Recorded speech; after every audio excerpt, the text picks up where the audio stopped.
Hi guys, this is Tarot with Gaia Tarot 13, and this is your weekly tarot card forecast for June 10th through June 16th, 2018. And I hope you watched the last video because I'm recording these two, last week's video and this week's video back to back. So if you want to know why I look like this, uh, just hit out the last video, the first couple minutes of the last video. Big explanation there. Also why I'm not shuffling, because I already went ahead and shuffled and pulled the cards. Broken thumb. So, diving right into it, this is the week of June 10th through June 16th.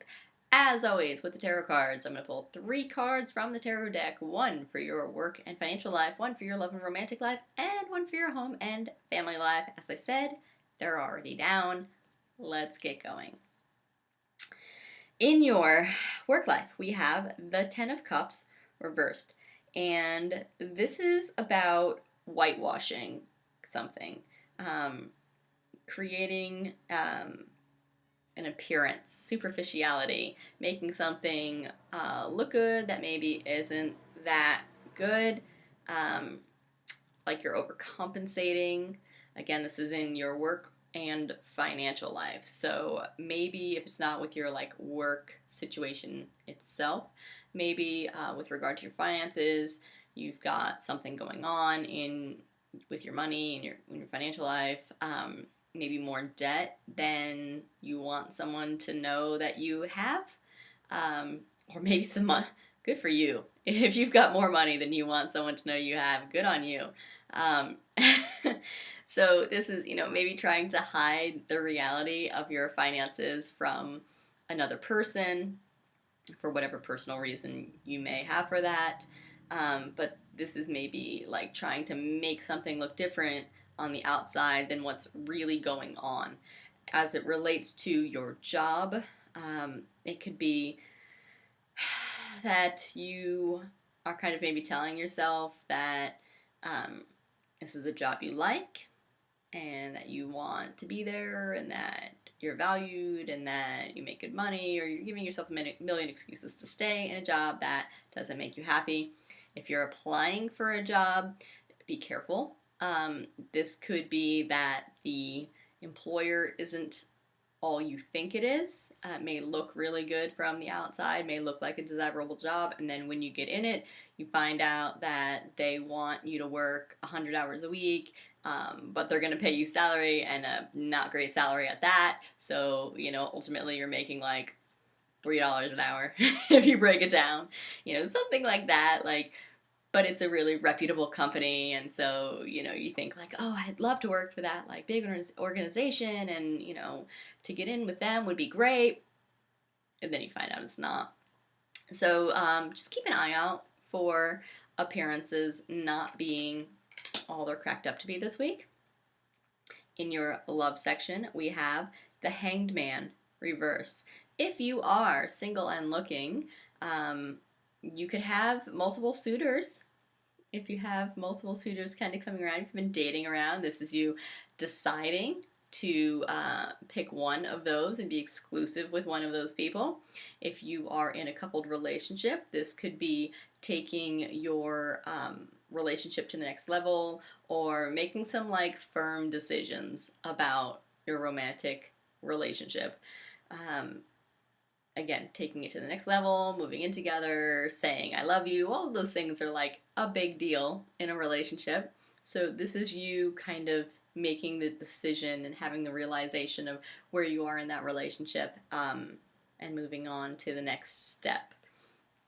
In a less positive note, that could also mean deciding you're not for each other and moving on, which is fine too. Not everyone you date is supposed to be the one, right? If this is not applicable for your love life exactly, this is about all sorts of partnerships. It could also be a business partnership, a roommate relationship. Could be something with a close friend of yours.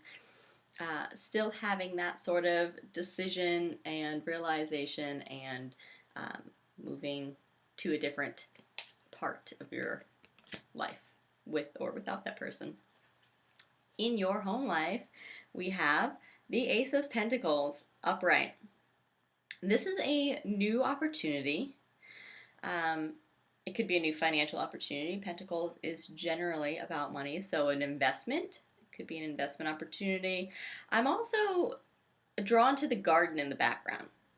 So, and when I pulled the card, that was the first thing I thought. Actually, I saw the garden. That was the first thing I thought was gardening, which is maybe why I'm pulled to the background. So, since it is in your home life, that's kind of where I'm going. You may decide, like, gardening's not your thing. I know certainly gardening is not my thing, but you may decide to give it a stab this week, and that's the investment that you're making. It's an investment of your time to try and do this, because gardens are a big deal. They're a lot of work. You gotta, go prep the dirt, whatever you've got to do to plant the seeds, and then plant the seeds, and then go out there and weed it every however often. I don't know, I'm not a gardener, not a farmer. And make sure that, like, the ground is good for your vegetables or fruits or gardeny things. It might be a flower garden to grow, and not getting overrun with weeds or other such things. So I mean, it's a big, like, time investment to do something like that. But this is saying that it's going to pay off. So if it is something like a garden at your home that you're investing your time in, the payoff on that, well, I mean, it could be different. For the very first thing I thought was that, you're getting that, like, the good feels, like the emotional, like, I did this, I'm successful, like, I can grow these things and I have something to show for it. Of course, you can go a different route with that, and if you're growing vegetables, you could always take them, like, to a local farmer's market. I don't know if there are rules in your area about growing and selling food. I don't know. But something like that. So it could pay off, like, actually, like, cash money financially, or it could pay off, like, with, the knowledge and the feelings that you have successfully done this thing that you've never done before, and you're super excited, like, oh my god, I can garden. That's what we've got going on this week. Thanks so much for watching. Thanks for liking, sharing, and subscribing to my YouTube page. If you want to get a personal reading with me, the only way to do so is through my website, which is GaiaTarot13.com. Be sure to follow me on Facebook, Instagram, Twitter, and Tumblr, where I pull a tarot card every day, reading the energy of that specific day. Thank you so much for watching, guys, and we'll see you next time.